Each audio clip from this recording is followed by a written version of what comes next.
Imagine you are watching a movie trailer, but they barely tell you it's a movie trailer. You're seeing these interesting scenes and actions and dialogue, and then the trailer just ends. They don't have the name of the trailer, they don't have when the movie's going to be in theaters or how you can watch it. That's kind of like what happens when you go on a podcast as a guest and you don't have a clear call to action. You spend all of this time delivering value to somebody else's audience, and then you don't tell them how to get in touch with you. So today, I'm going to pose the question, are you an effective podcast guest, and how you can convert even more of other people's audience into your audience. Welcome to The Profitable Podcaster, where I help coaches, course creators, and authors launch and grow their podcasts to help them build authority, generate more leads, and sell more through actionable advice and expert-tested systems. I'm your host, Joe Casabona, and I've been podcasting for over 10 years. I've generated millions of downloads and hundreds of thousands of dollars from my shows. I'll teach you everything I know here on The Profitable Podcaster. Hey everybody, today I want to ask you, are you an effective podcast guest? Much like podcast swaps, podcast guesting is a great way to grow your show, but you need to do a good job. And so I'm going to tell you 3 things that you can do, probably like 3+ things that you can do to be an effective podcast guest. And I'll just say, like, right off the bat, in Podcast Mastery right now, we are wrapping up our podcast swap cohort. It's been great that people have participated, have a system in place now. And if you want to check out everything we're doing over there, you can go to podcastmastery.co. That's podcastmastery.co. All right. So how can you be an effective podcast guest? The first thing you need to do is provide value. Don't self-promote too much.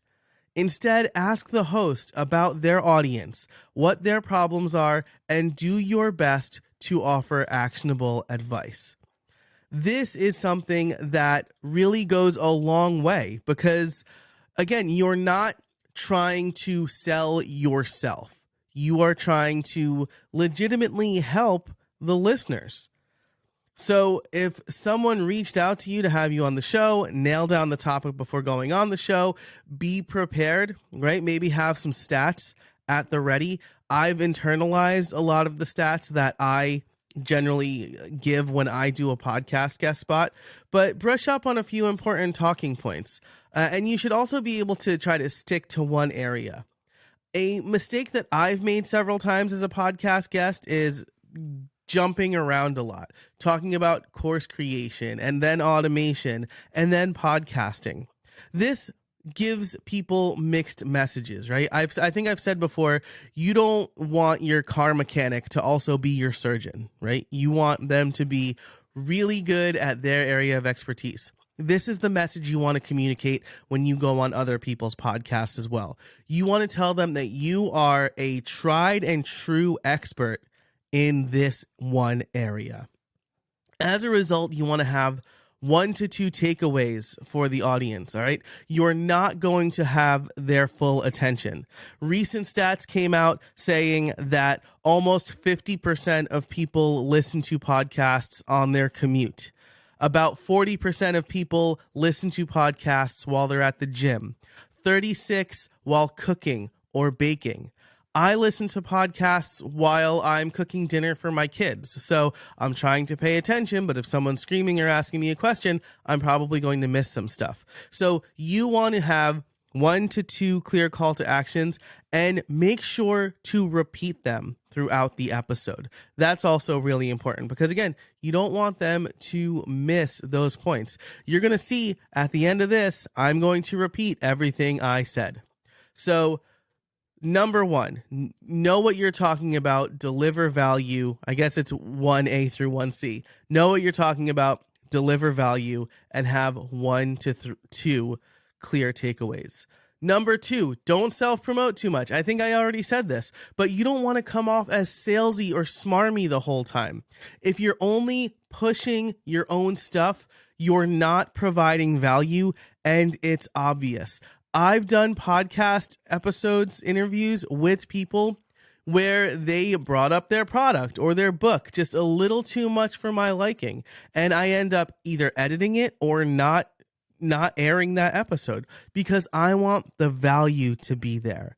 I don't want to feel like my audience is being sold to, and it's pretty obvious when someone is trying to sell to your audience or when you're trying to sell overtly to an audience.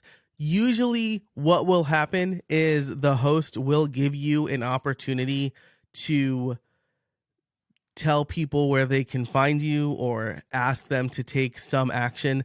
I know I do. If I have a good interview with somebody, I say, hey, you mentioned your course earlier. Where can people sign up for that? You've provided a ton of value for us.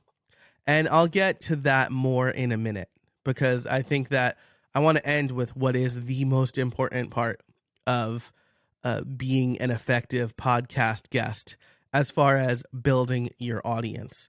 But I have a couple of sub points here. There's a lot to unpack. Don't worry, in the show notes over at profitablepodcaster.fm/314, I will have all of these links. They should also be in the description wherever you're listening to this. So definitely be sure to check those out because there's written material. I'll have the summary. Don't worry. I want to make this as easy for you as possible. But along with not just selling and delivering value, there are a couple of things that you want to make sure, especially if you're like doing a podcast tour. I'm just going to run through these really quick. Get a good microphone, right? You need a good microphone. Better sound quality helps you establish trust more quickly. It's according to Norbert Schwartz, he's done a study on this, and it's because people aren't struggling to hear you, so they can focus on the actual things you're saying and not trying to understand what you're saying. Get headphones. I insist on headphones for my guests because there's going to be an echo and it's going to reduce the sound quality. Make sure you have headphones. Designate a quiet place to record. Again, you want to build your authority. You want to make it sound like you are prepared for this interview. Review instructions from the host, and then let's get to the big centerpiece here. So to recap what I've talked about so far, provide value by knowing what you're talking about and having 1 to 2 actionable items for people to take away. Don't self-promote too much because you're going to come off as salesy and smarmy. Make sure you have good microphone, headphones, and a quiet place to record. And finally, the most important thing that you can do to make sure you're building your own audience when you go on other people's podcasts is have a landing page to send listeners to. And I know I've already told you, don't self-promote too much, right? But the key is to provide a ton of value, then invite listeners to learn more. So you spend a bunch of time telling people everything you know about your area of expertise, but there's more, or there's a template, or there's a PDF that you have. This is where, when the host invites you to share when people can find you, you can have a super clear call to action. I like my call to action to be my website, podcastliftoff.com/the name of the host. There, I will make a custom landing page with an opt-in based on what we talked about. So I have 3 or 4, maybe 5 now, different opt-ins. And based on what we talk about on the show, I will basically in the moment decide which one I'm going to put on that landing page. So if we talk about being a consistent podcaster or an effective podcaster, I'm going to make the opt-in my podcast planners. If we're talking about podcast swaps, I'm going to make it my podcast swap database. If we're talking about automation, I'm going to make it my automation pack. But the important thing is that the opt-in is relevant to the audience you just spoke to. And then what else is going to be on that page? It's going to be the opt-in to get them on my mailing list. It's going to be links to my own podcast and my social media areas so people can follow me wherever they want. But this is the most important thing. Set up a custom landing page. That's my website / the host name. I'll have an email opt-in there based on our conversation, links to get to my podcast, and ways to get in touch. This is extra work, but it's also a nice welcome for new members. I'm currently experimenting with video now, right, where I record a short minute or less video specifically welcoming the audience of that show. Now, if setting up a single landing page for every show is a lot of work, which it is, right? I'm a web developer. I have a system in place for it. It's really easy for me to do that.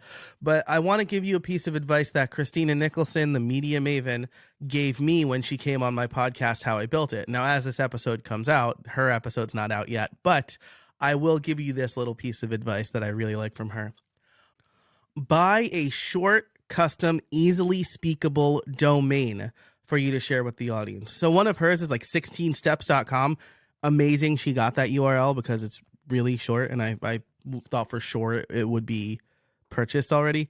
But that redirects to one of her landing pages on her website with a much longer URL. So the key here is a short URL that is easily speakable. Another piece of advice I got from another interview that's coming out in the near future, it's from Chris L. Davis of Automation Bridge, is if you're going to do that, make sure to include UTM codes so that you know where the traffic is coming from. So there's a lot of ways that you can do this.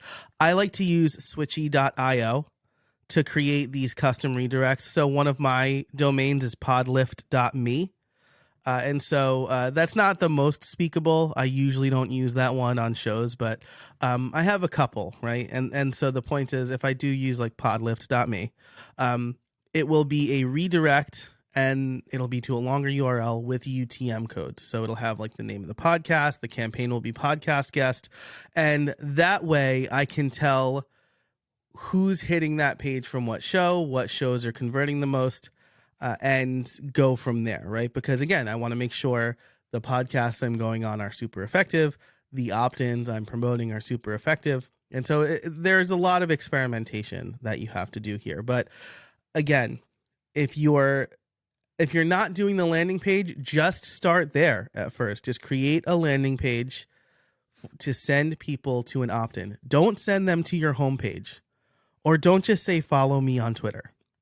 If they go to your your homepage, they're probably not going to know what to do from there, right? Christina Nicholson makes this case as well.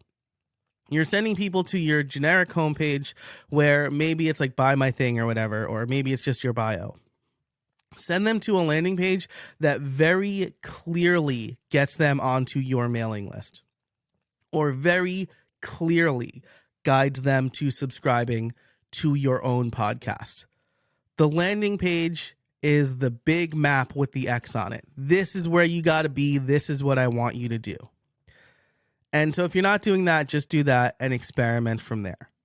So again, to recap the big picture things that you need to do to be an effective podcast guest: provide a lot of value. Make sure you have 1 to 2 takeaways for the audience. Don't self-promote too much. People will know if you're trying to be salesy or smarmy. And then make sure that you have a good microphone and headphones and a quiet place to record. And finally, have a landing page to send listeners to. Make sure there's an opt-in on it. And then maybe there's some buttons to subscribe to your own podcast. But that's it. Let me know if you're doing a lot of podcast guesting, what you are doing that is working for you. If you want more guidance on how to do podcast swaps or build a landing page, you can find all of that in my podcast mastery program over at podcastmastery.co.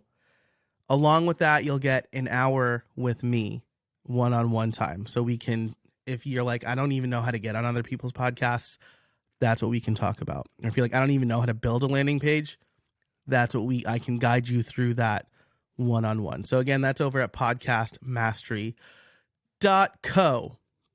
All right, let's do the episode idea of the week. I'm really trying. It's like of the month, really. I'm trying to be more consistent about it, but podcast episode idea of the week, your process for networking, right? Whether or not you're going on podcasts or not, right? Or whether you're doing podcast swaps, surely you have a process for networking. And people within your niche, other professionals within your niche, or even potential clients might want want some insight into how you do it. And so go through your networking process. How do you find people to meet? How do you find events to go to? What are your follow-up steps? I know one of the things I like to do is take a picture of the business cards. They automatically get added to my notes app they pull the text from the email, and then a task gets created in my task manager to follow up with them about 3 days after the event. So what's your process for networking like? Share that with your audience. They'll love it. And it'll be really helpful for them and hopefully good content for you. But that's it for this episode of The Profitable Podcaster. I hope you liked it. For all the links and show notes, you can head over to profitablepodcaster.fm/314. Again, check out podcastmastery.co if you want even more in-depth step-by-step video tutorials, as well as some one-on-one time with me and live cohorts for how to become a profitable podcaster who uses their podcast to build authority and generate leads. Thanks so much for listening, and until next time, I can't wait to see what you make.